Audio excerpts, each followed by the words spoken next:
Big ನ್ಯೂಸ್ಗೆ ಸ್ವಾಗತ. ನೋಡಿ ವೀಕ್ಷಕರೇ, ಈಗಾಗಲೇ ಒಂದು ರೇಷನ್ ಕಾರ್ಡ್ಗೆ ಸೇರ್ಪಡೆ ಸ್ಟಾರ್ಟ್ ಆಗಿತ್ತು.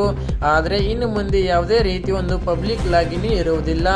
ಯಾಕಂದ್ರೆ ಈಗಾಗಲೇ ಗ್ರಾಮೀಣ ಕರೆಂಟ್ ಅಕೌಂಟ್ ಅಷ್ಟೇ ಒಂದು ಲಾಗಿನ್ ಓಪನ್ ಮಾಡುವಂತ ಒಂದು ಪಾಸ್ವರ್ಡ್ ಕೂಡ ಇಟ್ಟಿದ್ದಾರೆ ವೀಕ್ಷಕರೇ. ಯಾಕೆಲ್ಲ ಇದು ಒಂದು ಪಬ್ಲಿಕ್ ಆಗಿ ಏಕೆಲ್ಲ ಇದು ಬಂದ್ ಆಗಿದೆ ಅನ್ನೋದೇ ಈಗಾಗಲೇ ಒಂದು ಪಬ್ಲಿಕ್ ಆಗಿ ಇರುವಂತ ಲಾಗಿನ್ ನಲ್ಲಿ ದುರುಪಯೋಗವನ್ನು ಮಾಡುತ್ತಿದ್ದಾರೆ.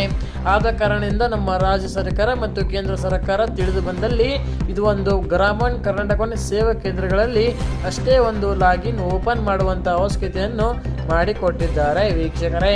ನೀವು ಕೂಡ ರೇಷನ್ ಕಾರ್ಡ್ಗೆ ಸೇರ್ಪಡೆ ಮಾಡಬೇಕಾದ್ರೆ ಪಬ್ಲಿಕ್ ನಲ್ಲಿ ಲಾಗಿನ್ ಓಪನ್ ಇಲ್ಲ, ನೀವು ಪಬ್ಲಿಕ್ ನಲ್ಲಿ ಹೋದ್ರೂ ಕೂಡ ನಿಮಗೆ ಮಾಡಿಕೊಡುವುದಿಲ್ಲ ವೀಕ್ಷಕರೇ. ಯಾಕೆಲ್ಲ ಇದೊಂದು ಪಬ್ಲಿಕ್ ಬಿಟ್ಟಿದ್ದಾರೆ ಅಂದ್ರೆ ಪಬ್ಲಿಕ್ ನಲ್ಲಿ ಜಾಸ್ತಿ ದುಡ್ಡು ಕೇಳುತ್ತಿದ್ದಾರೆ. ಆದ ಕಾರಣ ಈಗಾಗಲೇ ಗ್ರಾಮೀಣ ಕರ್ನಾಟಕ ಒಂದು ರಾಜ್ಯ ಸರ್ಕಾರ ಇರುವಂತ ಒಂದು ಆಫೀಸ್ಗಳಲ್ಲಿ ಕಡಿಮೆ ರೊಕ್ಕವನ್ನು ತಗೊಂಡು ಮಾಡಿಕೊಡ್ತಾರೆ ವೀಕ್ಷಕರೇ. ನಿಮ್ಮ ಹತ್ತಿರ ಇರುವಂತ ಗ್ರಾಮೀಣ ಕರ್ನಾಟಕನ ಹೋಗಿ ನಿಮ್ಮ ರೇಷನ್ ಕಾರ್ಡ್ಗೆ ಸೇರ್ಪಡೆ ಮಾಡಿಕೊಳ್ಳಿ, ಅದೇ ರೀತಿ ತಿದ್ದುಪಡಿ ಮಾಡಿಕೊಳ್ಳಿ.